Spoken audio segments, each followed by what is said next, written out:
Anjir udah lama banget gak ngomong depan kamera.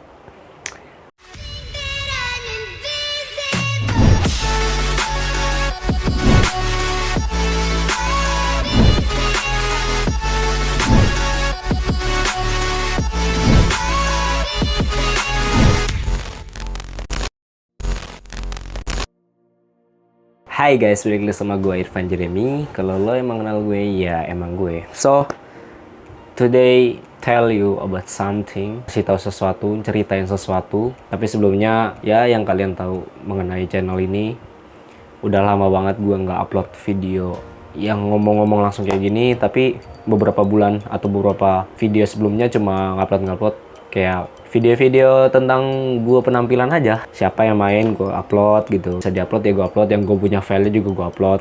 Itu untuk mengisi kekosongan channel gue aja sih. Tapi sebenarnya ya udah pasti gue ada kesibukan lain, terutama kuliah dan latihan, dan terutamanya untuk persiapan Pomnas kemarin yang sudah gue tuntaskan tugasnya gitu. Video kali ini adalah keluh kesah di Pomnas 2022 Padang, Sumatera Barat.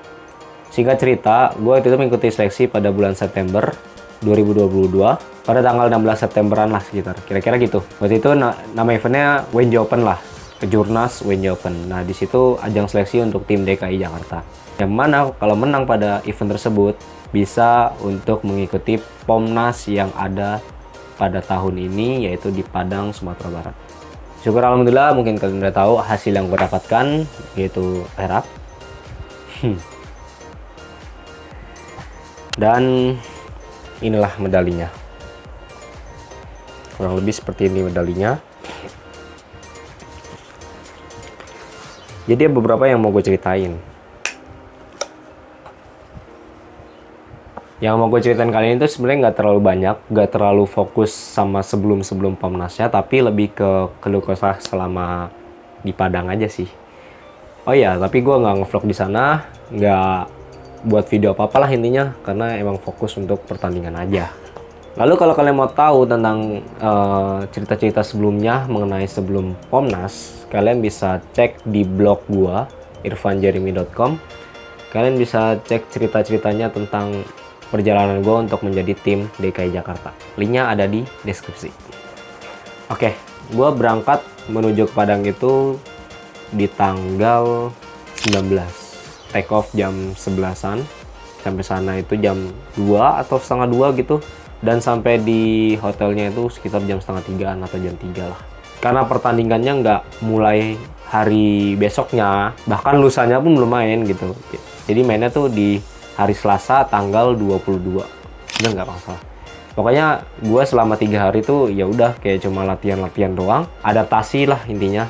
Posisinya juga nggak bisa cek gelanggang atau tes gelanggang, yaitu kita ngefull di gelanggang karena venue-nya waktu itu lagi dipakai oleh cabur tenis gitu, tenis lapangan. Ya udah cuma bisa conditioning tiap pagi, lalu siangnya latihan lagi selama kurang lebih 2 hari. Jadi Sabtu kita nyampe, Sabtu sore kita nyampe di hotelnya. Minggu pagi kita latihan, Minggu sore kita latihan, atau Minggu siang waktu itu. Kalau nggak salah Minggu siang. Lalu Senin pagi latihan, Senin siang latihan. Dan Selasanya baru mulai pertandingan. Seperti pada umumnya tim ya kita berdoa gitu. Banyak berdoa, banyak bermunajat kepada Yang Maha Kuasa agar diberi kelancaran dan diberi kemaksimalan di setiap pertandingan yang kita jalanin. Lalu pada hari-hari berikutnya saat pertandingan, alhamdulillah lancar semua. Teman-teman gue itu pada masuk ke perempat final lah intinya. Nah, dan gue penyisihan tunggal putra yang kurang lebih itu pesertanya ada 20 berapa gitu. Gue nggak inget, cuma 3 pool gitu. Dan gue berada di pool B. Ini main di hari Selasa, hari Rabu. Hari Rabu. Jadi hari Rabu siang itu gue main dan hasilnya cukup membuat gue kecewa. Ya, bener. Lu nggak salah denger. Ini kalian bisa lihat hasil dari penyisian di pool B. Bisa kalian lihat bahwa ini sangat mengecewakan bagi gua. Hasilnya tidak sesuai dengan ekspektasi gua. Dan bedanya 10 poin dari si Andika ini dan ni Reksa. Yang mana target gua tuh nggak kayak gini. Dan ini gue membuat gua terpukul. Gue membuat evaluasi yang benar-benar evaluasi. Dan di lain sisi syukur alhamdulillahnya tuh finalnya nggak langsung pada waktu besoknya, tetapi lusanya. Jadi hari Jumatnya. Oke, gue bahas penyisian dulu. Jadi di sini gue banyak kesalahan, gue banyak melakukan miss, dan gue nggak all out dalam permainan ini, dalam penyisian ini. Sehingga nilai kebenaran gue hancur, nilai kemantapan gue pun hancur gitu. Gue nggak upload videonya di YouTube, gue akan kasih lihat sekilas mengenai gerakannya yang menurut gue itu notabene masih kurang banget. Setelah dari situ, gue evaluasi bersama pelatih gue cerita-cerita mengenai keluh kesah gue selama bertanding. Gue jelasin apa yang menurut gue kurang, dan gue menerima feedback apa yang menurut pelatih gue itu kurang ketika gue dalam penampilan. Ya berupa kurang pede, kurang all out, berantakan, titiknya nggak kelihatan, dan segalanya itu semua dibahas. Dan pada hari selanjutnya, hari Kamis, gue latihan bener-bener ngerubah semua mindset gue, ngerubah gerakan-gerakan gue yang tadinya berantakan, gerakan-gerakan gue yang tadinya masih kurang rapi, gue rubah jadi bener-bener kelihatan satu-satu, dan tetap masih dengan irama khasnya DKI Jakarta gitu. Dan pada hari Jumatnya gue masuk final, ya gue nomor undian 1. Nggak disangka-sangka sih sebenarnya, karena gue tuh kayak waktu pengundian gue nanya pelatih gue, undian 1 ya gitu, dan ternyata benar. Ternyata tebakan gue benar. Tapi bagi gue undian 1 itu bukan sesuatu yang beban banget, tapi justru undian 1 tuh kayak ya udah enak aja, karena kita nggak perlu ngeliatin lawan dulu. Bukan berarti gue di undian terakhir atau di undian ke tengah itu gue bakal ngedown sih, enggak. Tapi kayak gue bakal ngeliatin lawan gue selama pemanasan gitu. Jadi kayak bisa pressure juga, bisa jadi secara nggak langsung. Tapi kan kita nggak ada yang tahu gitu. Yang tahu ya kondisi kita masing-masing, dan orang lain yang melihat raut muka kita nih. Biasa raut muka ketika mentalnya down itu kelihatan gitu. Dan mungkin itu yang terjadi di gua saat penyisian. Selesai dari penampilan, yaudah gua beres-beres, gua cooling down dan sebagainya. Akhirnya gua langsung karena waktu itu udah masuk waktu asar, gua waktu itu langsung sholat, langsung ngambil wudhu. Sorry guys. Jadi waktu itu langsung ngambil air wudhu, langsung sholat. Ya udah, doa gue yang saat itu, hari itu ya, di awal hari itu, gue berdoa cuma kayak, ya Allah, jika aku menang, berikanlah aku keinginan yang lebih, untuk berlatih lebih lagi, dan selalu bersikap rendah hati. Jika aku kalah, berikanlah aku kesabaran dan ketabahan untuk menerimanya.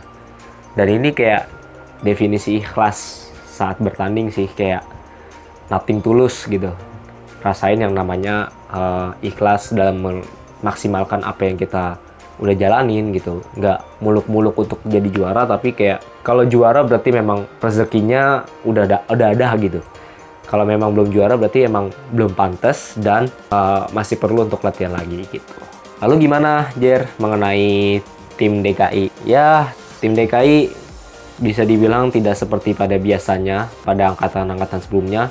Dan di sini gue mau minta maaf kepada para senior-senior gue, pada teman-teman gue yang sudah lebih dulu mengikuti Popnas pada tahun sebelumnya, yang biasanya bisa mendapatkan lebih dari 3 medali emas, bahkan yang setahu gue Popnas yang keberapa gitu bisa mendapatkan 10 medali emas.